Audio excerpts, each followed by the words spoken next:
What's up, everybody? Welcome back to the Tailgate Kings. It is me, Casey, the kid, and we got Dr. Di over there. We're going to be doing some Money in the Bank reactions next day. We were going to do it last night, but Di almost didn't make it to the pay-per-view, the PLE. He was over there just, you know, It was a my good PLE excitement kept too. waking him up.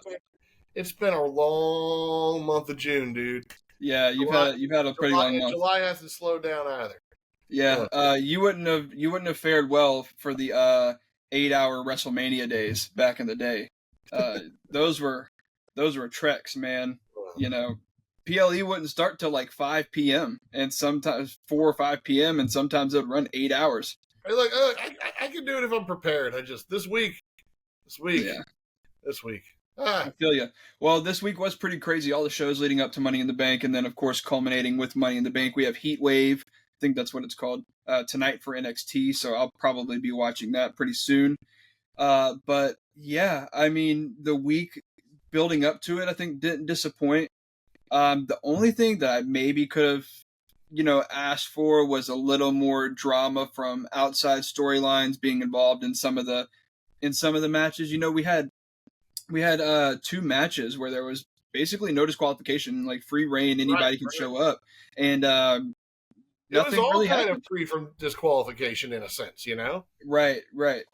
Yeah, so it's just like, I mean, great show overall. I was really happy with what they did and what they presented, and um we'll get into it more. But yeah, I thought it was a pretty good show considering. Did you enjoy it though? Because Oh like yeah, no, I'm kind of trying to indoctrinate you into the wrestling fandom here. it's hey, look, like you said, it's back. It feels like it's back on top, and the moving to Netflix is going to make it even more exciting in the coming year, 2 years to see what they're able to do there. And then, as I was pointing out last night, all the cross promotion ship with these other streaming services like Prime and whatnot. So who knows, man? Wrestling is on a big come up in the Triple H era. So we'll see what happens. It's sad. The only sad part was the John Cena announcing his retirement, but it's going to be a retirement tour. So he's going to pull a Jeter and he's going to stop by everywhere and Yeah, pick up swag from each city that he goes. right, right. Yeah, I'm pretty excited. I mean, I know a lot of people are like sad about it. I think the biggest part is just that is we've been waiting for this, and we were just like, because I know I told you about the streak that he has where he's wrestled a match every year for so long or whatever.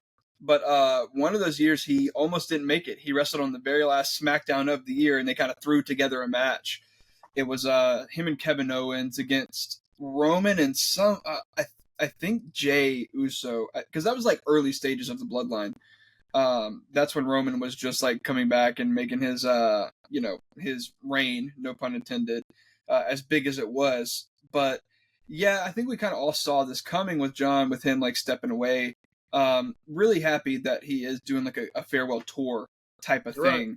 right. So we're gonna have to make one of the shows, if at least one. We're gonna have to go to WrestleMania, like you said last night.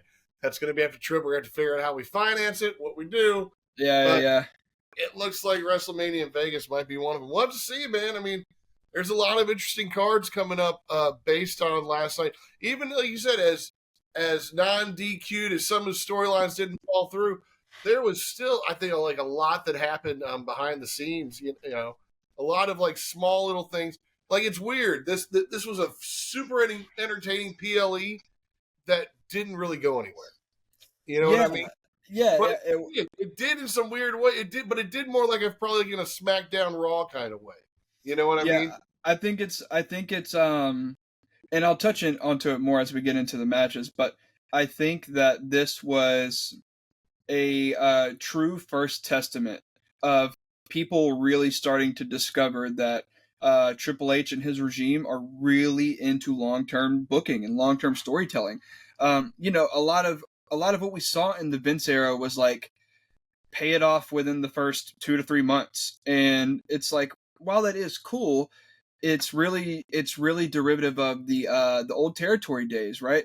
It's like Hogan gets a new bad guy to face, Right. and they have like a 2 or 3 month stretch, And because back then, that's how you built stuff, because you only had 4 big pay-per-views or 4 big closed circuit events that you had that you built towards. So it's like, I'm not worrying about building till next year's WrestleMania. I got to build towards the next payday, which is SummerSlam, and then Survivor Series, and then Royal Rumble, and then I got to worry about WrestleMania. And so it's like a lot of fans are starting to see those key differences, and one of those key differences is the long-term storytelling and the long-term booking. And Money in the Bank was responsible for a lot of that.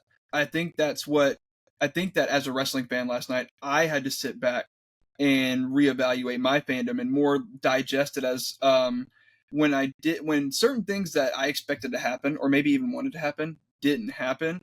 We all had this mindset of like, oh, they should have gone this way, right? And so then I sit back and I reflect, and I'm like, man, actually, a lot of what they did is going to set them up for the next year. And look, we like I said, we start with the first match, that men's Money in the Bank.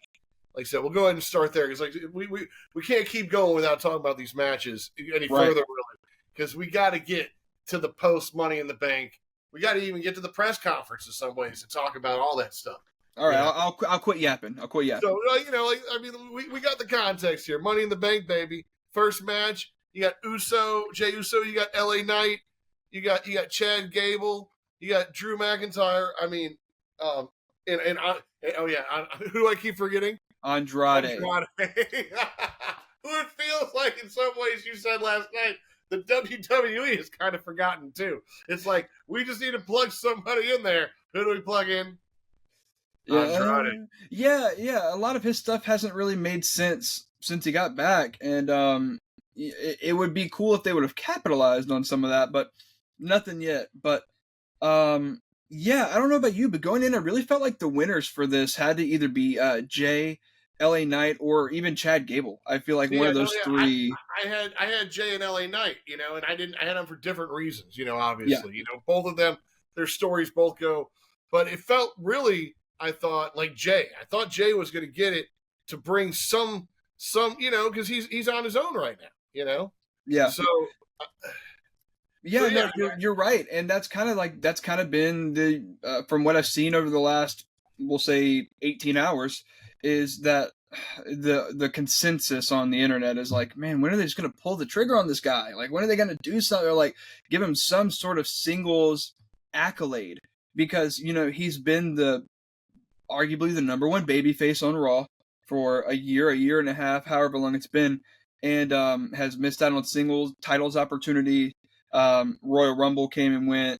Elimination Chamber came and went. He had that not so great match with his brother at WrestleMania, and a lot of people were like, all right, this is where they set him straight and they give him Money in the Bank, and it didn't happen, and a lot of people are pretty frustrated about it, and I understand why, but I also understand why Drew got it. So look, I'll tell you what they did. And yet again, except for Andrade, who took everybody's hits, Jay, LA Knight, and Gable all showed out. You know what I mean? And when Drew won it, he won it kind of. I was kind of waiting, at the end, really, this is how he's going to get it finally, because him finally getting the Money in the Bank case, just like the women's, just like when they finally get it, it's somewhat anticlimactic. I feel like you got to come down safely down the ladder too, or something. Yeah. There's got to be more than just getting it off that hook, Because once they grab it, it's like, maybe you got to get out of the ring with it safely. You know what I mean? Something. I see what you're saying. Yeah, I see what you're saying. They had something like a local Fed of ours. Shout out 225. They had kind of a similar situation where they had a ladder match recently, and one of them pulled the title down, but he didn't come down with it, so the ref ruled that he wasn't the winner because he didn't come down with the title, and I thought that was a nice, interesting little spin. And maybe the Money in the Bank needs something like that, where it's not only do you have to hook it or unhook it, or maybe it's like you said, you have to escape the ring with it. You have to, or maybe then once it comes down or something, a battle royal happens. I don't know, something. Or you got to place it on the pedestal at the top of the come out stage. You got to run all the way down. Right. I don't know. I'm just seeing something a little more. But it was fun, watching Chad Gable hang. off, Yeah, off that bump he took was crazy. and then drop. I mean, I. Yeah, it's funny that you say that because TNA Impact used to do. I don't know if they still do because I'm not a regular watcher of their product. I know a lot of people that have wrestled for them and stuff like that, but like I don't watch them consistently. But I know they did the opposite. So in order to win a ladder match, you would have to hang the title up. You'd have to make it up the ladder and hang it instead of pulling it down. So they tried that for a while, and I thought that was pretty interesting. But regardless of all that, Drew McIntyre ends up winning it, right? He ends up pulling the thing down, and he, very quickly after the match tweets out, don't forget what I said. Exactly what we were talking about is that he was going to leave that night, World Heavyweight Champion. Right. And we'll talk about that more whenever we get to the World Heavyweight Championship match. But I thought there were a lot of cool spots in this match. I thought the guys really showed out. I love the German suplex that Chad Gable did with the ladder. I told you, I was like, I think that's something I've never seen before. It done in a ladder match. It was kind of funny. It was kind of like ridiculous, suplexing a ladder into a guy. But yeah, no. But I loved how he basically suplexed everyone. You know, just and I mean, I think it really showed to a lot of as more people get introduced to the product. He does that. He does that stuff all the time. Like he's just like that strong and such a like you said, he's a smaller Kurt Angle, and he's just one of the strongest guys I think I've seen. He's a ball of muscle. You know? He's one of the strongest guys I've seen come through the company. It's pretty wild. Like you've seen Braun Strowman. I've seen him do that Chaos Theory German suplex to Braun. Like rolls through, comes back, and full pulls it. Like. Mm-hmm. Man, and from what I heard, he wants no help with those. He just does it. He's just like that guy. So I would really like to see Gable get it. I'll talk more about the direction that I think all these guys are going in separate videos. But Gable, I think, would have had a really compelling storyline to go along with the Money in the Bank briefcase. Although I do think that his stuff with the Wyatt Six is going to keep him pretty occupied for a while. LA Knight, of course, a lot of people wanted him to have it. Would have made sense, and then of course Jay. But I think that Drew winning was the right move for reasons I'll explain later. So, but next, let's jump into the second match, which was the Intercontinental title match. Sammy defending against Braun Breaker. Braun coming in with a ton of momentum, and Sammy coming in as the ultimate underdog was kind of viewed in his past three defenses, or I can't remember if this was his fourth or fifth, but in all of his prior defenses, he's basically been considered the underdog, and it was really no different. Braun Breaker coming in on a hot streak. I told you, he's the future. They're building with him. They're going to be their guy, the face of their company for a while. Right. It's ironic that John Cena's on his way out because Braun kind of feels like their next John Cena, their next franchise player. And who knows, maybe we see, Braun Breaker's in the Intercontinental title picture right now. Let's just go ahead and say it came up short yesterday, but he's in that picture, and I wouldn't be surprised if he ends up with it. And there's only one title in John Cena's whole career that's eluded him. That would make him a Grand Slam champion, and which is crazy to think that in all of his accolades, he's not a Grand Slam champion. But that's the Intercontinental Championship. He's never held it. Well, he's held all the other ones. I mean, you don't. but I mean, that does say something for as illustrious as his career is. Guys like The Miz and Finn Balor and Shawn Michaels, a lot of other names, they're all Grand Slam champions. But John Cena is not. For as great as he is, and probably the greatest of all time, to not hold that one, it makes me wonder if it's in the back of his mind. It probably is. It probably is a little bit, especially on this farewell tour. It'll probably come up at some PLE. Where he's wrestling for it, Hopefully, hey, Braun Breaker versus John Cena at WrestleMania for the Intercontinental Championship. I wouldn't be mad at that. And even if that's the case and John Cena doesn't win it, I'm still okay with it if it's Braun. If it's a young guy that could really benefit from that. But like I said, didn't come through tonight. And while I'm okay with Sammy keeping it and Braun not winning, I told you, I'm not a huge fan of him losing clean. I really wish that if he would have lost, it would have been like he lost his temper and got disqualified, or he's beaten up Sammy for so long on the outside it's a double count out. But tell me what you're thinking. Look, this is what I think. Look, Sammy won with I think back-to-back kicks, right? Like just one kick. He just no. one. There was another one right before it. I think there's another one like right before. You have to go back and look. Or back to back. Oh, you're talking about like when Braun was going for the spear and he got kicked in the head or whatever. Right. I'm talking about this. Sammy won in the only way that I would ever believe Sammy could beat Braun. Like if you're gonna like I said, when those two guys walk out, I even said to you, I'm like, look, I go, this is gonna be tough because I mean, I love Sammy. Sammy's great. Sammy's a lot of fun. You put Sammy and Braun together, and like I said, it's not some like weird drunken Irish boxing match, which it wasn't, then I don't know how you beat Braun. I just don't know if you're Sammy how you beat Braun. And Sammy beat him, like I said, the only way I can see it happening. Catching him in the spear and then catching him with another kick solidly. And I'm like, and Braun sold it. Yeah. Whereas I told you earlier in the match, I felt like he oversold that other move that I think Sammy reversed. Yeah. You said where it looked like he got knocked out or whatever. Yeah. Yeah, maybe he oversold it to sell this one later. I don't know.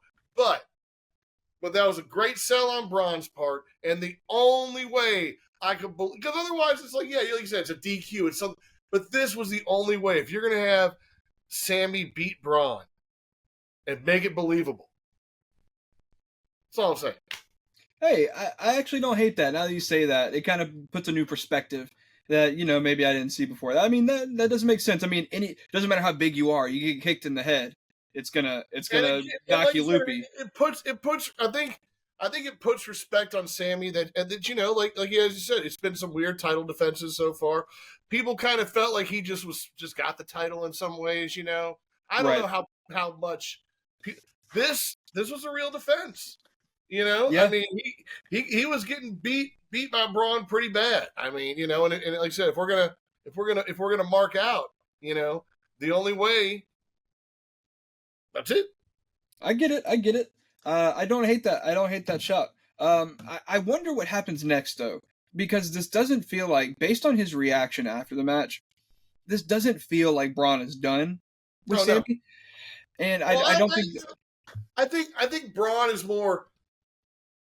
I think he's trying. I think for this hones his character more, right? Right. Because you're losing and you're not supposed to. Right. True. So it's like something's got to happen because you feel like you're doing when you feel like you're doing everything right and you're not winning. How many of us have gone through life feeling like that? It's like, I feel like I'm doing this right, I'm doing that right, I'm still not getting it. I feel like this is that moment for Braun, because otherwise, like you're just handing him the WWE, like you said, the poster boy, way too easy. The guy's gotta, Yeah, I guess you're right. I mean, I guess I'm going based on what he did also in NXT, and they could be separating him from that entirely, right?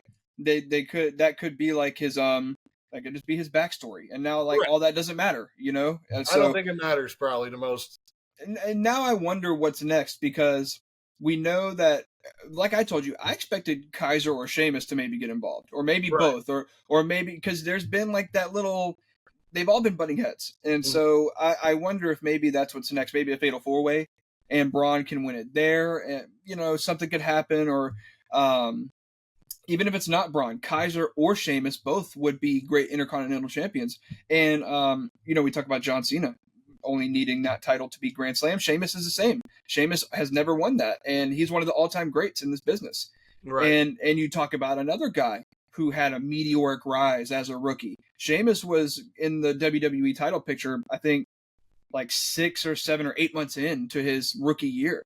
So, and he beat John Cena for the WWE title in less than a year of his debut, within a year. So it's funny how that all comes full circle now. And then you talk about Kaiser, because Kaiser is another guy that has real superstar potential. And, a lot of guys say, or a lot of people say, I don't know if he's there yet. I don't know, man.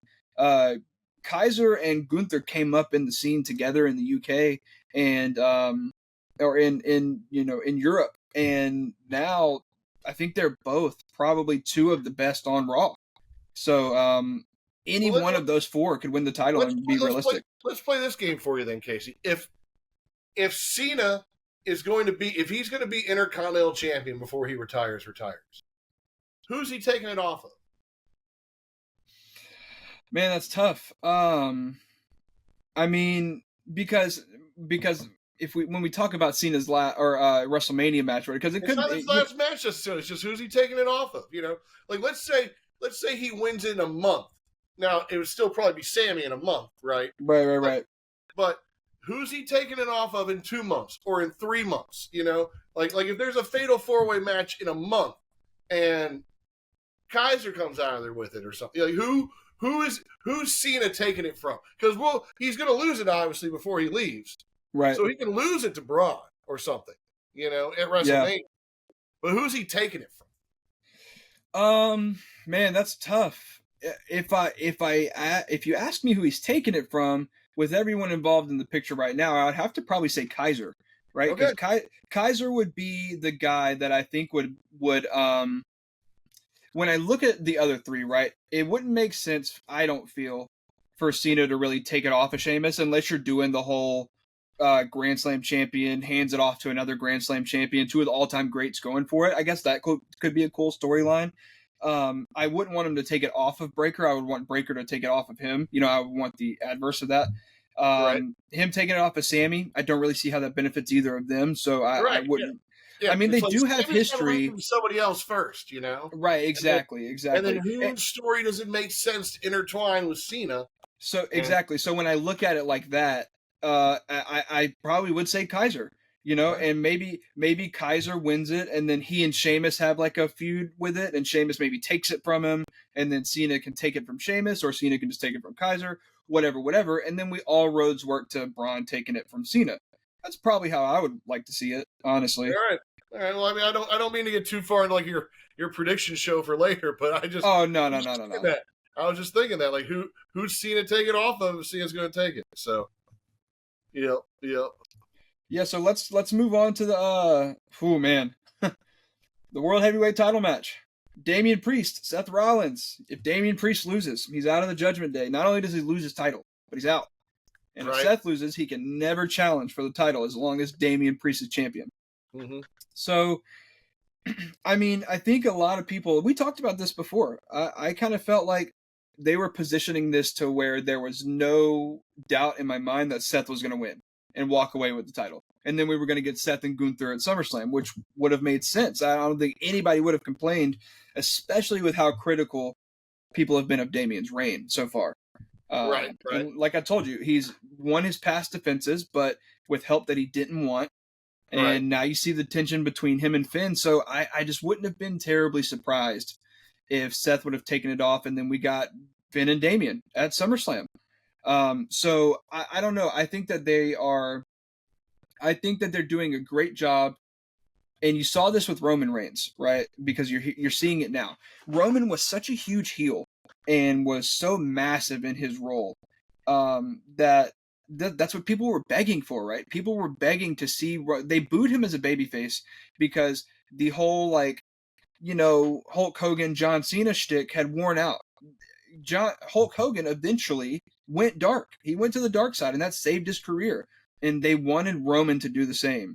And when they finally did it, he went on this massive career-defining historical run that, my son will probably talk about when he's my age, if he's a wrestling fan. And now on the other side of that, Roman's gone, and the fans are begging for him back. And they know that when he comes back, he's going to be a babyface, and it's going to be massive. Yeah, oh yeah. So I think that is a good representation of what they could be doing with Damian Priest and with Rhea Ripley. Because I told you, watch Rhea Ripley come back in all pink. bro, Dominic Mysterio has been lying to Damian Priest, saying that he's been talking to Rhea Ripley this whole time. And then I think it was last Raw or the Raw before, Damian confronted Dom and was like, "Oh yeah, because I just talked to Rhea and she hasn't heard from you, at all since WrestleMania." And so now you look at Dom, or you look at Damian and you look at Rhea, who kind of, if you really look at it, the writing seems to be on the wall that they're probably not going to be a part of the group for very much longer. And now you're going to have this dynamic of what does Dom do, and Liv really taking down and destroying all of the Judgment Day. And what I've told you, I think, is just her master plan the whole time. She doesn't care about any of these people. She just wants to destroy everything that Rhea Ripley has. And I think that's going to be this rare instance where Damian and Rhea both are going to come out on the other side, massive baby faces, and they're going to be so loved by the crowd. Yeah. I mean, Rhea was already loved by the crowd, right? She's already Rhea Ripley. But I think Damian's going to have a really nice babyface run on the other side of this. But yeah, let's talk about the botched kickoff though.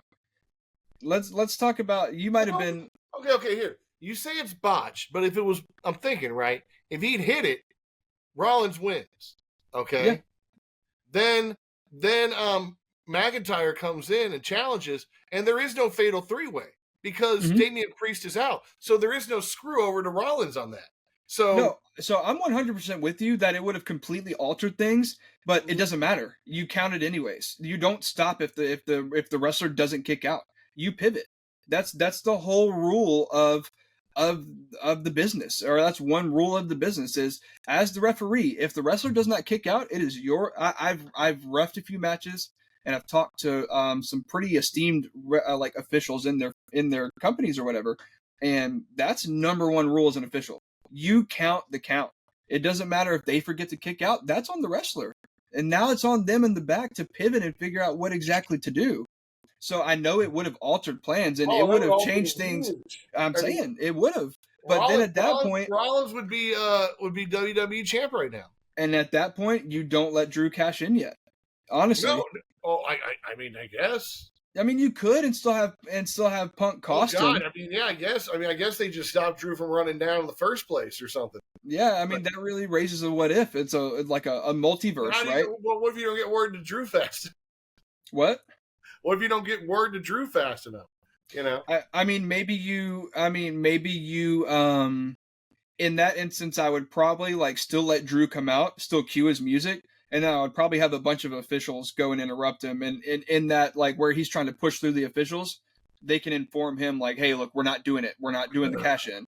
You know, that then you can convey it to him. And then maybe you can have Punk, like, run around and come attack him on the stage or something and really beat him down. And then you can, I don't know, you would have definitely had to pivot and it would have been tough. Yeah. But the rule of the law of the land says that you count 3. And the only way that I've been thinking about it, the only way that I could really see them like weaseling their way out of it is if the ref would have like stopped it and been like, oh, I stopped the count because I was concerned for his health because he wasn't moving. So or something like that. Is this something that they'll address ever, or do they just ignore this? So Triple H talked about it in the press conference. He said he's going to talk to the official, you know, and I'm sure like storyline aside, that official is going to get like probably chewed out a little bit. He's I don't think he'll get fired or anything, but he's a pretty esteemed official, but he'll probably get chewed out. And I get why he did it. He was just trying to make sure the spot was hit, right? But it really takes away from the illusion. And now because you didn't give a reason. He didn't kick out and you were just like, nope, it's 2. And it's like, okay. And you could see Seth was there and he was like, what the hell, man? Like he didn't like, because sure, while it screws stuff up, yeah, but you can't just stop counting and then not give a reason, you know? Right. So that's what I'm saying. Like you could have been like, oh, I was fearing for his safety because it looked like he was knocked out, so I stopped the count, or something like that. I don't know, because the fact that Damian didn't kick out, either stuff was just too loud, or he was legitimately rocked for a second. Either way, I don't know. But there were a lot of messed up spots. I say a lot. There were a few messed up spots in the match and a few missed, steps and a few slips and stuff. But yeah, let's talk about the Drew cash-in. Tell me what you thought about the Drew cash-in before I get into it. I mean, it went down. It went down how we thought it was going to. Mm-hmm. I guess. When once we knew it was going to happen, it went down. I mean, for me, the bigger thing is the press conference. Right. I don't think anybody was ready for the press conference. No, the press conference was a nice little, again, an extra layer that I really liked. Yeah. So, I mean, it went about how I thought, I didn't know who was going to get the pin then, I'll admit. I didn't know if it was going to be Rollins or Priest who ended up getting the pin. But then once you realize that once Priest does, that CM screwed over Rollins too, makes that storyline that much better. Yeah, You know, man, that's what I'm saying. That's what I told you. At first, I think I was on the same page as basically the rest of the damn internet, and the fact that like, oh my god, they just wasted the briefcase for a whole year. We don't even get it.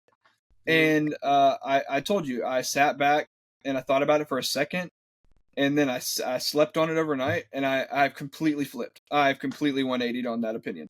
you know, no, Um, but it just makes me curious. I don't know. They probably won't tackle it, but God, I wish they would. How the rest of the participants of Money in the Bank, you know, Uso and LA Knight and everybody oh, else they might. feel about McIntyre kind of A, squandering the opportunity, like, dude, I wouldn't have done that. Or B, how they feel about CM Punk screwing him over. You Yeah, know? Like, I mean, in some ways, this is a really interesting divide that's because CM Punk is such a heel. he's You know? controversial. Such a heel. Yeah, controversial. Yeah. He's Such a heel. controversial, Such a heel lately. You know? And and that's and the thing. it's That's the going to thing really about play them. out interesting, him being such a heel at the same time that Cena's on his retirement tour. Because Cena ain't going heel with him. You know what I mean? No, so here's the thing. I got another opinion about what you just said based on the press conference, but I kind of feel for Drew at this point. You know what I'm saying? Like I get that because he hurt CM Punk and then didn't let CM Punk hear the end of it and all that, but at this point Punk has gotten revenge like tenfold. And then Drew did beat him up a few weeks ago, so sure, cool, but at some point, especially if Punk wins in their match, or especially if Punk wins, I'm gonna be like, man, I feel for Drew here, like, and The again, storytelling isn't going his way. but then it does, and then he starts to realize like, man, maybe it's me, maybe all this is happening because of me, and a lot of reflection happens, and So then you whose can side are flip you him back on to the here? good side. Are you on Team Drew or Team Punk? You're on Team Punk. I'm Oh on Team man, Drew. I'm on I Team think Drew. that Drew is on the best run in his career. Mhm. I think that he has never done anything this great in his career ever. I think this is the best work he's ever done. So it's hard for me because like I like Punk, right? And all that, but Well, I know you like Punk, but I mean, right yeah. now, you don't. I mean, I don't like Punk right now. But see, the thing is like what they're doing to each other. It's like when I sit on each side of the fence and I try to be like, oh, maybe that was too far. I start to be like, man, in their shoes, it I'm kind of feels saying so. justified. So whose side you on? Team Punk or or Team Drew? I am split. I can't pick yet. Oh, I got to see the rest of the build. I got to see the yeah, rest of you're the build. Michael Wilboning this. All right, I have to wait until we Go get on, Michael there. Wilbon. Don't take a side. That's all No, right. but listen. I think that a lot of people who are on this thought process of that the case is wasted, I think that it's really a testament to WWE's current ability to book their championship storylines so far out. I think that when we look at what happened last year with Damian Priest as the briefcase holder, the number one consensus about his reign was that he looked like an idiot because he missed so many good opportunities that he could have cashed in. How many pay-per-views were we watching at the same time, texting each other, and I was like, cash-in's happening tonight. All right, it's going to happen tonight. And then after like 5 or 6 PLEs or 10 to a dozen opportunities between weekly televised shows and PLEs, it doesn't happen. Mhm. It's like, and so what I think WWE is doing, I think they wanted the case to have a reset. I think that in their mind, it did more to add an extra layer to the CM Punk story, the Drew McIntyre story, and like you said, the Seth Rollins story. There's so much. Yeah, no. But if you park it, if you put it bomb on any, that hasn't gone off yet. You know what I mean? Exactly. Like, people don't realize the explosion that's happened yet. Like it's a slow. This, as you said, versus playing it out, and because maybe that's the other problem. Money in the Bank in the modern WWE era with all these PLEs is like you said. There's all these opportunities for title steals now. And yeah. If you wait 8 months, people are like, "How that dude still got? He hadn't used it. Why he used it? You know?" Right. So, and exactly. And so now the case is gone for a year, right? So the case is going to be gone, but now we get to highlight Tiffany Stratton, who's the only briefcase holder at the moment. And now all the pressure goes to her because, hey, look, every woman who's ever cashed in before her, 7-0. Nobody has ever cashed in the briefcase and lost. This is perfect time for her to screw up. Well, and listen, there's added layers here. Her best friend and new tag team partner, Nia Jax, is the current queen of the ring. Right. She's going to get a title match against Bayley, and now Tiffany Stratton is sitting there with like, ooh, But aside from all that, we'll talk about Tiffany Stratton later. But aside from all that, now the men's briefcase has been gone for a year. So now next year when it comes back around, people are going to be more excited about it because it's been gone for a year. So instead of repeating what they did with Damian and having a stale briefcase reign, they wash it out early, make it sit for a whole year until you get it. And now you can put it on somebody that they built for a whole year and can really sink their teeth into it. Right. Because the thing is, LA Knight, let me get all the names again. Jey Uso, Carmelo Hayes, Andrade, Chad Gable, and LA Knight are not going to be in the world title picture in the next year. Their world title pictures on both brands are, I feel, set in stone. So why keep this guy looming on the outside and make him look dumb in some ways, saying like, oh, maybe I should, I won't, maybe I should, and then what, he cashes in to maybe lose? So no, let the world title storylines build and simmer, and then by that point, maybe Gunther has been world champion forever and Ludwig Kaiser wins it. And now all of a sudden you got Gunther and Kaiser, best friends, tag team partners. What's going to happen? One's world champion, but one's got a guaranteed world championship match. We've seen it. It's a tale as old as time in wrestling when it comes to the Money in the Bank briefcase. There are so many layers that it can add, but when WWE looked at the whole frame of this Money in the Bank match, the most important layer was Drew winning it because nobody else would have made as big of an impact in the business for the fans. It would have been a waste.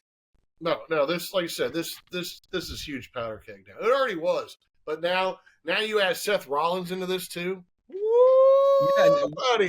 Do we get a triple threat? Do we get a triple threat at SummerSlam? Punk, Drew, and Rollins because Rollins can't challenge for the title. What else is he going to do? That ends up being a handicap match of Rollins and Drew against Punk. Oh no! I think it'll be a triple threat. They all hate each other. Oh, all three of them, because Seth doesn't like Punk, and that was going to be the original match, but then Punk got hurt.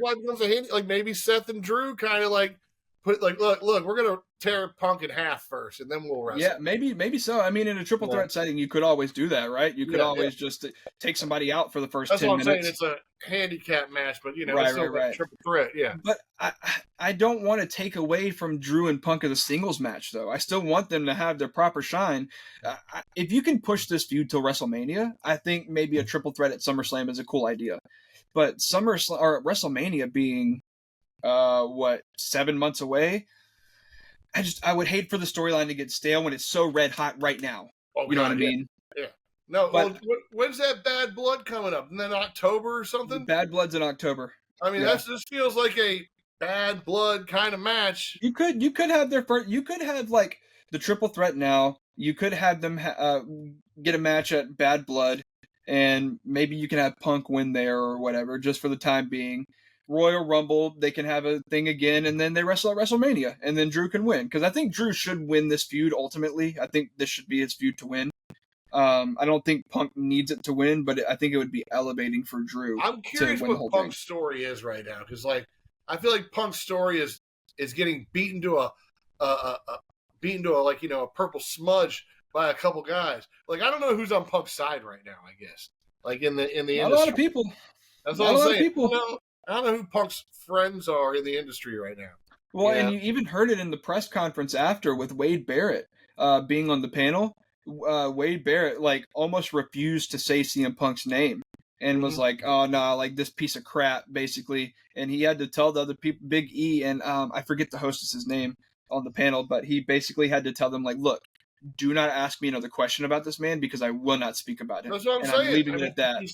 I mean, they're turning him into a huge heel right now, and I don't know, what if he shows up, gets his butt beat by Drew, and then in the next PLE gets his butt beat by Seth? What if it's just that?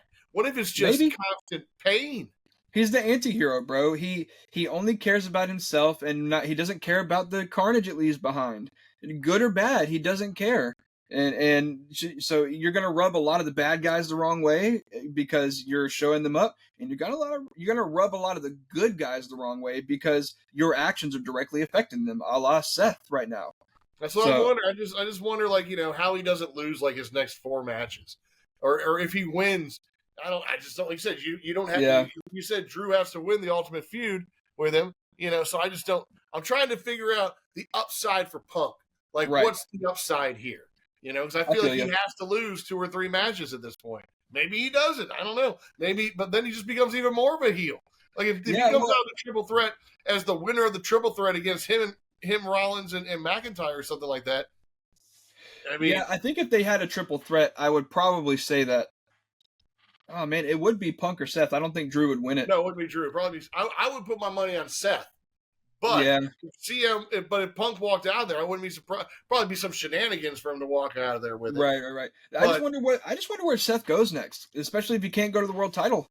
Like, I'm wondering, like I said, all 3 of them wonder what happens here because I feel like nobody comes out of this unscarred. Right. I guess in a sense. Well, and now the wrinkle that we haven't even talked about, which is what has been planned for a few months now, is now at SummerSlam we have Damian and Gunther. And I don't know, maybe they do something on Raw tomorrow where they're like, oh, Seth should have won, so we're gonna give him a rematch, and then he wins anyways. I doubt they would do that. They've done some crazier stuff, but that was under the old regime, of course.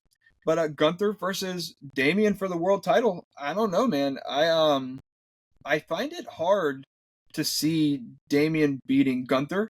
Right. But he has been the underdog in every title match, every title defense so far. So it wouldn't be. It's not uncharted territory. As you say, he's gotten help in every title match though too. True, and that's the thing. So.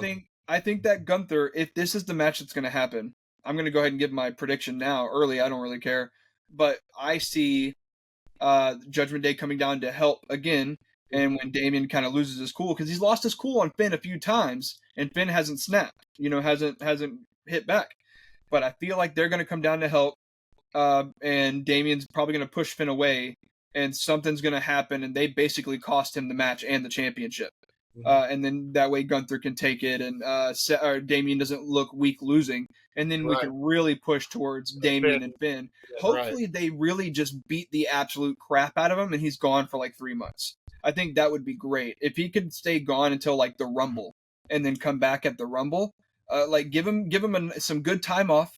Give him some rest. He can be gone, and then Finn and the new Judgment Day and whatever Liv is going to do to them. And whenever Rhea comes back, because then imagine that Rhea comes back and her friend Damian, the only one that she can still trust from the group, isn't even there anymore. He's gone because they destroyed him. So and then you can really push towards Damian and Finn at WrestleMania. And I think that should be the move. I think Damian and Finn should be the move going forward. But for SummerSlam, I don't see Gunther walking out of there not champion. But what about you? You if today, if you were forced to pick, I don't know Gunther how or Damian beats Gunther. Yeah, like when you said that, I was like, I don't know how Damian beats Gunther. Like that's got to be one of those, like I said, with the Sami Zayn, Braun Breaker. You've got to give me some way. So it'd have to be, Judgment Day coming down to help, and then. I like your idea. If that happens, though, it just all goes to hell finally. You can't bail Damian out every time. And it feels like it's at its boiling point. It feels like it's there. And I think over the next few weeks, you're going to see some tension really, get built up even more, especially with Dom and Liv going on, and then Finn and JD being tag champs now. There's a lot of extra layers and wrinkles and all that stuff. So I'm excited to see what happens. All right. Well, let's talk about the women's Money in the Bank. Arguably the better Money in the Bank match. Woo! Dude. Those women, dude. Yeah. Bringing so we had up, man. Io Sky, Chelsea Green, Lyra Valkyria, Tiffany Stratton, Naomi, and Zoe Stark, all participating for the women's Money in the Bank briefcase. Man, they busted out some crazy spots. That Zoe Stark flip where she hit her head on the back of the ladder, dude. Man, the only thing I could say is just move the ladders a little further away from the ropes, and you just get some more clearance. Yeah, I would rather you maybe hit your tailbone or your thigh on the ladder than the back of your head. Io Sky, whatever she was doing to Valkyria on the ladder there. Yeah, dude. Dude. the EO driver to the ladder off the big. Oh my gosh, man! And it's like, but the thing is, I think the right person won. I know that you might not be a huge Tiffany Stratton girl, but you know she was she. awful. And not only that, I'll admit I haven't seen her. I think at all. Maybe this might be the first time I've seen her that I registered or whatever. Yeah. But I don't know if she did a move. That's the thing. Money in the Bank isn't really. Well, I know, but isn't really indicative of her and whatnot, or doing spots off ladders. She didn't really do. She, and even when she knocked Chelsea, she just pushed the ladder. She just pushed it. Yeah. So I don't know, man. I just don't know that girl can wrestle. I'm curious. It's like Dom. She can go. She can wrestle. I always tell you with Dom. I want to see Dom do some moves instead of running around like the scaredy cat. And just, Dom is also recovering from a Tommy John, so he's pretty limited on what he can do in terms of in-ring work. But no, dude, Tiffany Stratton can go. She's a former NXT Women's Champion. All right, so she can definitely wrestle. So that's what I'm saying. The Money in the Bank is not a great indicator of their talent. They were the worst. I knew. That's so funny. That is so funny you say that, because they are two of the most popular women's wrestlers in the world right now. God, they're so. Look. But I told you at the beginning, I said it was going to be Io Sky or it's going to be Tiffany Stratton. I knew it was going to be one of those two. I hoped after the ladder walkouts, pretend how they interact with the ladder matter. I hoped that Valkyrie, she looked good, man. That girl, she's young, she's a rookie-ish or whatever. She's good. Taya Valkyrie's pretty good. I think she's got, and that Stark girl, I think both of them have a high ceiling, I guess. See, Zoe Stark is an interesting one, and it's funny you say that. She was involved in the world title picture against Rhea Ripley last year. They had a few PLE matches against each other. And then she was in a tag team with Shayna Baszler. She had this thing with Trish Stratus when Trish Stratus was active a few years ago. She had a steel cage match for a while. Zoe, she's been on the main roster for about 2 or 3 years, give or take. Right. But she came up from NXT, and she can go. Don't get me wrong; she's really talented. She is one that a lot of people. She kind of fell off after her world title picture. She's kind of been middling, but the rumors are that WWE are working on their mid card titles. So they're going to get a women's US and a women's intercontinental title to throw in the mix there. So I think that's going to really help with a really talented women's division on Raw and SmackDown. That's something Zoe Stark could go for right now to build up more of her reputation to eventually go for that world title again. And I think that's been missing for a long time. Her and the Valkyrie girl, I see both of them having bright futures, I guess. Yeah, Taya for sure. Taya Valkyrie is going to be around for 10 to 15 years. So she literally just got caught up in April from NXT. Need her rookie card. Pull a rookie card on that one. So I actually hold on. Where did I move him? I have a rookie Taya Valkyrie around here. All right, cool. Somewhere. It's just a base rookie, but yeah, it's somewhere around here. I literally just moved him too. I don't know where I put him. But I think she's got an insanely bright future. She's a multiple time world champion for them. 100%. Oh yeah. That's why I wasn't too too upset if she didn't win. I didn't expect her to win because she didn't need it. It'd be one thing if this were year 3, year 4, year 5 for her and they still hadn't done anything. And, because that's kind of what, LA Knight, right? He's an older guy. I say older. He's just a veteran. He's been around for a really long time. So a lot of people want them to pull the trigger on him because, how many years do you have left of his prime? Right. But Taya Valkyrie, you got a decade and a half left of her prime, and if she's this good already, she'll be all right. But yeah, most of people agree with you. She's extremely talented. So Tiffy in the Bank. Tiffy in the Bank. I guess you said Nia Jax is probably the most likely storyline for her to use it, or where else? Tiffy did say in the press conference she even mentioned it. She mentioned. Yeah, they asked. They were like, "Are you eyeballing Liv Morgan?" And she was like, "Well, maybe, but I'm a SmackDown wrestler, so I got my eyes on Bayley right now." And so Bayley is definitely the one that she's watching. But again, like we talked about earlier, it's just, is Nia Jax going to win it? Nia Jax adding that extra layer and extra. No, they asked her anything about Nia Jax even, would she consider that or how she feels about that? Yeah, she's like, that's my girl, but. Yeah, but, but you know, she said a magician never reveals her tricks. So Is that what she said? Okay. yeah. But no, No, I thought this was a I think I remember. fantastic match. I thought this was an excellent match. Dude, this match was great. This was like, look, I mean, women's matches have been good, for a while now, but the amount of, I mean, just pain it feels like those girls. I mean, maybe because it's the ladders, but right. those they were not shying away from anything. They did not hold back, bro. And I think in the last, and of course, no disrespect for past generations, because even the women of today shout to the rooftops how pivotal those past generations were. Like Bull Nakano, Alundra Blaze, Mae Young, those types of wrestlers from back in the day. Trish Stratus, Lita, of course. But I genuinely feel like the last decade, we've come into the greatest era of women's wrestling ever. And I think it's finally reaching the point where we're going to stop differentiating men's and women's matches. And it's just going to be the second Money in the Bank match of the night was the better one. No, I think we're getting to that point. I think it was a match of the night. Yeah, 100% agreed. 1,000,000% agreed.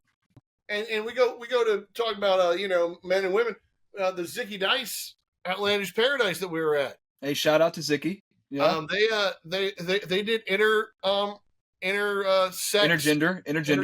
however you want to say it, matches, and I thought those were great. I would love to see some men-women tag team pairs. I don't really want to see a man one-on-one. But if it's a tag team and they end up one-on-one like that, that's fine. But well, I don't want to see Braun Breaker and like Io Sky go at it. I really don't. Right. I would never believe Io could beat him, but I believe that Io with a partner against Braun and a partner, I feel like Io could screw Braun up long enough for whatever for. I think that intergender matches are always great. I think they're always fun, and I think that Zicky and his team and his crew over there did an excellent job, and I think they always have of those intergender matches. And I think what a lot of companies do is they make the matchups like unrealistic, and or just like they just make it out to be like this insurmountable task for the woman. And like, while some people might want to see that, I don't know a lot of people that do. I think we would more like, here's one that I could point to. If you go to Lucha Underground and you watch Penta El Zero against Chelsea Green, one of the best intergender matches I think I've ever seen. And it really just goes to show you how many of the women's wrestlers can go just as good. And I'm not saying that you're saying this, of course, but they can go just as well or even better than the men most nights. I mean, I love to see like Becky Lynch and CM Punk. Yeah, and it's the cool thing. They did something like that. They tackled that format. I can't remember what they called it, but they basically made it a Facebook Live show where it was just intergender matches. And they would keep like tallies, and it was like Charlotte Flair and AJ Styles, Braun Strowman and Alexa Bliss.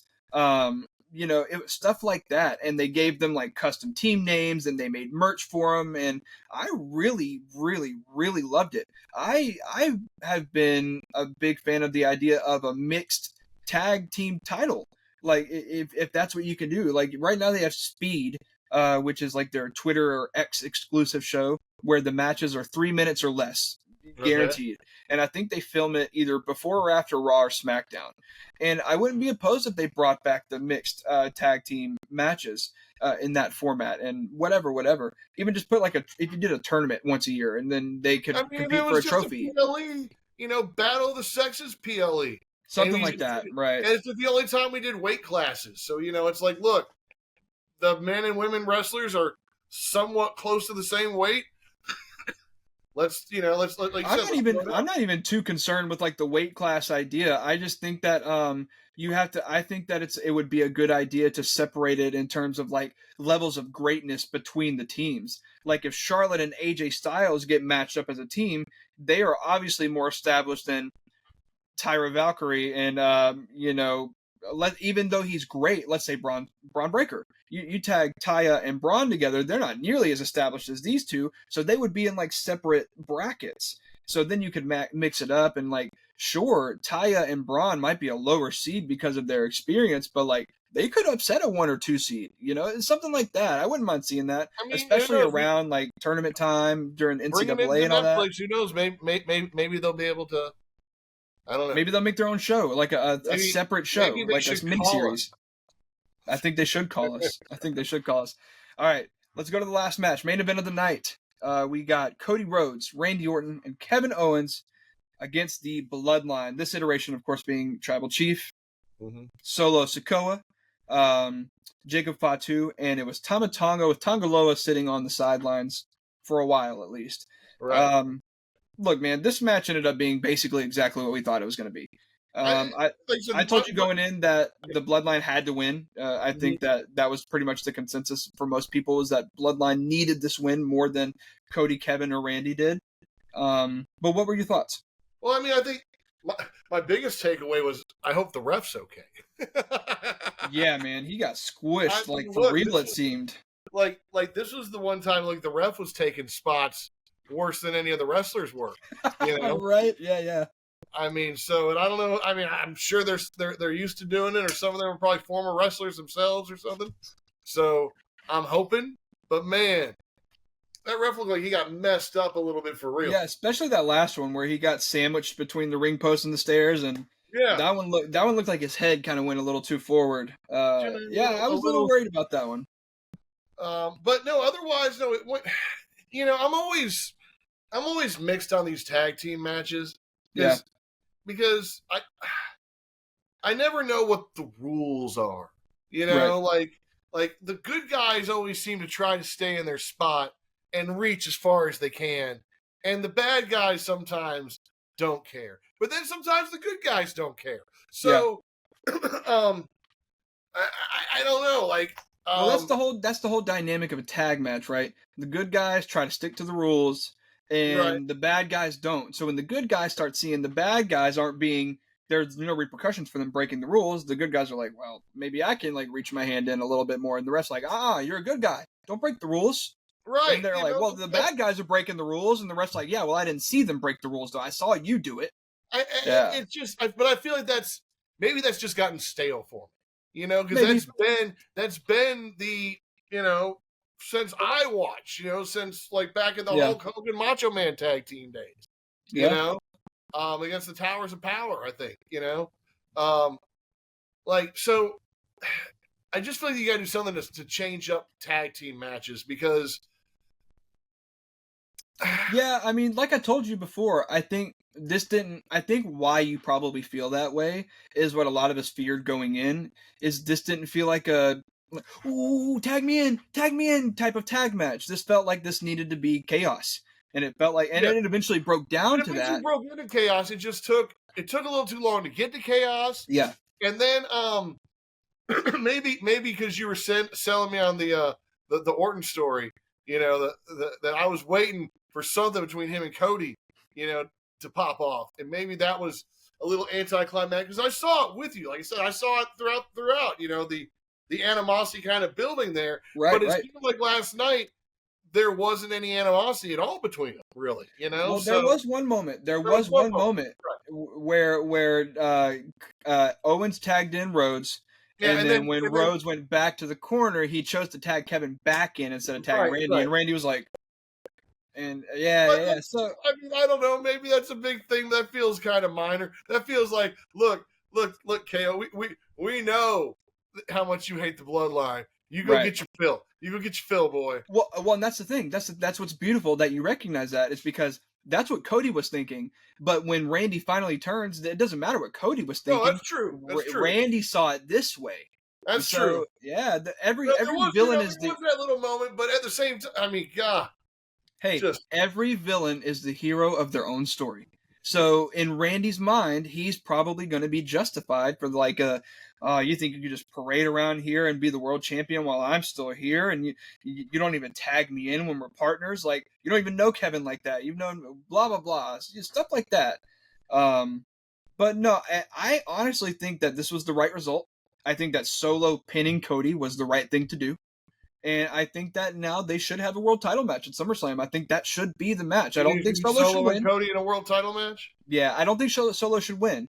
But No, I he's not do going to think win that should be the match. And you can choose to do the Randy and Cody stuff there. You can choose to bring Roman back there. Whatever you choose to do, I do think that Cody and Solo needs to be the match How long does Solo stay tribal chief? until Roman Reigns is back. Oh, really? Well, I think 'Cause they're I going to would- build. I think they're going to I build keep waiting. What was the werewolf's name? Or the werewolf? Jacob Fatu. But Jake, he seems like the guy who, like, you want him on your side, but then when he goes rabid, you don't know who he's going to bite. You know Well, what I mean? I think that's going to be his eventual separation from the bloodline when it comes to that. I think that's going to kind of be the thing. Is like, I never needed you guys. Like, I was here because of family. See, I figured he might want to take over because he held those beads or whatever for a second there, like, and it was like, Long term, baby, long term. Because Solo was the enforcer for Roman before, so it all comes full circle. And there's even more like extra layers and stuff that I would have to explain that I don't truly I have the wasn't time saying to. it happened last night, but that's the scene I'm wondering. Like, is that like does Solo lose it because the werewolf takes it away? I don't think it's because of that. I think that and I think this has been a pretty popular theory for a while now, but I think that Solo Sikoa is working under direct orders of The Rock. I think right. And Well, so Rock I is think really the chief now. right, because Rock is the High Chief. That's his title, and he chose to acknowledge Roman. He didn't have to do that because The Rock, as the High Chief, is technically the elder that is sending whatever. Do you think Roman wants back in the bloodline? I don't think that it's a matter of wanting back in. I think that Roman has not been privy to all of this. I think that he's been watching this unfold without any say so. So I don't think it's a matter of being back in. I think it's like you had no right to take it in the first place. See, I just don't know. I figured once they kicked Roman out and he's gonna go on this. Well, that's the thing. They never kicked him out. He never got kicked out. He lost and then disappeared, and then Solo just took over. They never kicked him out. And now it wasn't until Solo when he vacated the position. Then he didn't vacate the position. That's the thing. Solo just told Paul Heyman that Roman wasn't coming back. I'm telling you, there's been zero communication. I just didn't know. Maybe Roman just didn't want it. Maybe no. What kind of storyline sense would that make? Maybe that's part of his new transformation is becoming this. He hasn't made his transformation. I thought he was going to go babyface now. He will, but because of what? Like, but that's the thing. You can't imagine if your house, right? Somebody walked into your house when you were on vacation, and it'd be like, I wonder if when Matt gets back, if he's going to want his house back. Well, yeah, because you just took it. It wasn't yours to take. It's his house. But I lost my house, though. Really, you didn't lose your house. You just lost the title of it. Now you're renting instead of owning. You know what I mean? So now it's like, so if we're using that to connect it, right? Well, I mean, Roman didn't lose Tribal Chief. He lost his championship. He didn't lose his spot at the head of the table because I swore The Rock or somebody said, "How are you going to be Tribal Chief when you're not champion anymore?" Or something. How can Solo be Tribal Chief? He's not a champion. Well, but he hasn't had a chance yet. That's why I'm wondering. But he hasn't had a chance because he hasn't done anything until last night. Well, that's what I'm saying. When he loses to Cody at SummerSlam or whatever, that's why I'm wondering, does then somebody else challenge Solo for Tribal Chief because he's now lost to Cody and he's not worthy anymore? How can he be challenged for Tribal Chief when it wasn't his position in the first place? I'm just saying. I'm just telling you what Roman's going to think. Roman is vacated. This is what I want Roman to have vacated. I want him to go back and start from like the ground up and build a new house. Well, that's the thing, though. That's the thing. He's going to come back in, and that's what. So your question was: is he going to want to be back in the bloodline? It's not going to be a matter of like, oh, please, Solo, let me back in now that you're Tribal Chief. I want to be back in. He would never do that as a character. What he's going to come back and do is he's going to say, this was never yours to take in the first place. So we're going to get a Tribal Chief match between the two eventually. But it's not going to be because Solo took the spot. It's just going to be storyline. It's going to be you laid claim to a spot that wasn't yours. I'd rather be Roman comes back and says like, yeah, no, I now run the Syndicate. So anybody from the bloodline? No, that would be so lame. That'd be so lame. To introduce to introduce another, because Roman's not the type that's going to run and go get help behind Solo's back. He's going to come back. He comes in solo. He's like, I'm the only member right now. I would hate that. Anybody from the bloodline want to come over and join me? No, it's going to be, I'm telling you what's going to happen. It's going to be Solo, Jacob, and the Tongans, and it's going to be Roman's going to come back, and he's going to get Jimmy and Jay back on his side, and then probably like Sami Zayn, and it's going to be those 4 against those 4 at War Games. It's going to be Bloodline versus New Bloodline. How does Sami Zayn fit into that? He was part of the OG Bloodline. Okay. Yeah, he was an honorary Uso. Okay, I didn't know he was. Okay. Right. That's what I'm telling you, bro. I'm going to send you the video. There's like a 2.5-hour video. You're just going to have to put some popcorn on and watch it. But it's the whole history of the Bloodline. No, I think this was the right thing to do for Solo going forward. I like that. I like that now he's finally getting ballsy enough to call out Roman, because that's the thing. Those is not his to rightfully take. And so that's why he got the Tongans, and he got Jacob Fatu, and he kicked out Paul Heyman, and now he's like, come take it from me. He got all his backup now. He's got all his backup, and he's like, you know what, Roman? I'm curious. I'm well, curious. Because here's the thing. I'm curious how they play Roman up. We'll see. Listen. Here's the thing. I'm trying to tell you. I know. So Roman lost Jimmy. He lost Jay. He lost The Rock. Now he's going to come back solo. No pun intended. But it's like, so now Solo is saying, you know what? You have nobody, Roman. We destroyed your wise man. We kicked out your cousin Jimmy. Your cousin Jay wants nothing to do with you. The Rock disappeared. Now that you're by yourself and I've got my backup, come take it from me. And so Solo thinks that it's going to be easy peasy take down Roman Reigns, and that's why he's calling him out now. That's why he hasn't done it leading up to these, because now he wanted to indoctrinate these people behind him, these guys behind him, to follow him. And so now that they have, it's like, all right, cool, come. And so Roman's eventually going to show up. But so he's going to have to assemble a team. And he can't call them the Bloodline because he's fighting the Bloodline. He will call them the Bloodline because if anything, Solo is going to change the name of their group. They're going to be they're going to get a new wise man, and they're going to change the name of their group. And then when Roman comes back, even if they do keep the Bloodline name, the Usos and Roman and when Sammy was a part of the group, had this thing called we the Ones, and that's whenever they would hold the Ones up. And so if anything, they would come back as maybe the Ones. I've seen that floated around, but I really think it would be Bloodline, OG Bloodline against New Bloodline. And I think it would be a New Bloodline civil war. That's kind of what I'm saying, though. He's going to have to come back. He's going to have to start his own team regardless to take back the other team. Even though he didn't lose them, he lost them. You know, I don't know. Yeah. He's going to assemble the original family to take on the evil family. It's going to be like a fight for the name Bloodline.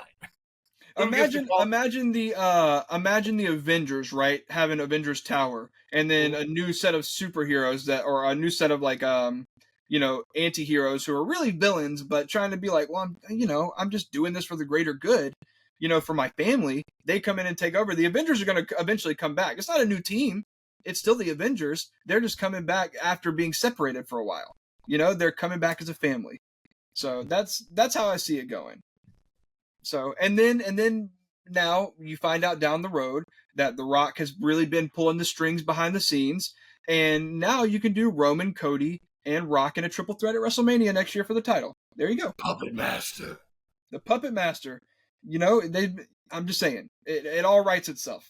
And it could be happening if they would just call us. So that's all I'm saying. That's it. All right. Anything you want to talk about from the press conference that we haven't brought up already? I mean, not really. I mean, just, Drew going off was fantastic. It was great. It was unexpected.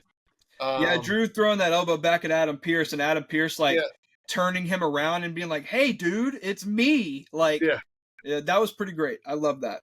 No, that was good times. I mean, it was a good change up. John Cena's just doing the press conference was hilarious, as Don always is. One more question. He wasn't going to hear it. Yeah, he said straight up, he was like, hey, I told them I'm answering every single question, and that's what we're doing. No, that was pretty great, man. Yeah, I guess we should talk about that for just half a second, but John Cena officially announcing his retirement from wrestling next year. I thought look, listen, people. Listen, for all of you at home that didn't watch the press conference and don't like to have context to anything before you comment online, He is wrestling January to December. WrestleMania is not his last match. Let's Yeah, all. no, and in fairness, it was a little confusing at first, because I thought he was like straight up like retiring that night at first. That's what I thought at first. Yeah. Until I saw his shirt and it said farewell tour, and I'm like, okay, he's announcing his farewell. Like, they didn't communicate that. Like, for all the script writing, they didn't give John a good opening couple lines to make it clear what the hell was going on. Well, and the thing is, he probably was off the top of his head. I can't tell you last time Cena probably went out there with scripted lines, but right. But I mean, it does make you wonder. He said the Rumble would be his last, Elimination Chamber would be his last, WrestleMania would be his last. I would genuinely love if the Rumble happened. I would love him to win the Rumble. I would love if Cody doesn't go into WrestleMania as champion next year. I would love if Randy is the champion. Maybe we've done the Randy and Cody storyline, and that's when you can kind of start Cody's descent into madness, maybe a little bit, and kind of shift him over to a more heel character. And you can have Randy as champion. Cena can win because I don't know if you know this, but Cena and Orton have one of the most established and well-renowned rivalries in the history of WWE. They carried the company on their backs as a rivalry for years, but they never got a one-on-one match at WrestleMania. It never happened. And so I think it would be just beautiful if they could have one match, and it doesn't have to be for the title, but if it would be, that'd be even better because Cena is tied with Ric Flair for 16.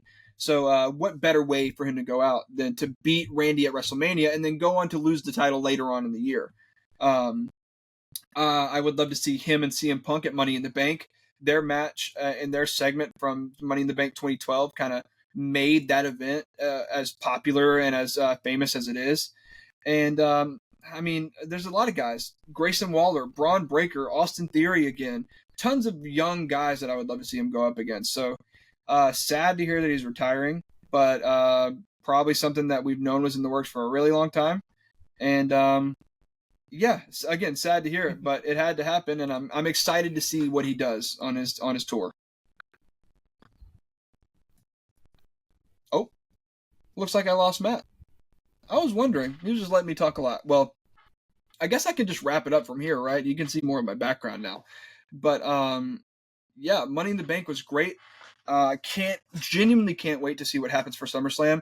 I'm going to be making some separate videos on my own socials coming up soon. So please look out for that. We'll have links for all of that. We're going to be talking about where the Money in the Bank participants go from here. We're going to be talking about SummerSlam over the next few weeks, doing Raw, SmackDown, NXT reviews, hopefully. So please go follow. Go drop a like and a follow on here. If you like what we're talking about, if you like the wrestling, if you like this platform, please let us know. The more that you show love, the more we grow and the more we can bring in, more people to the kingdom, of course. So like, subscribe, share it out to your friends, drop in the comments what you thought about the matches. And so for Casey and the Tailgate Kings, we are out of here.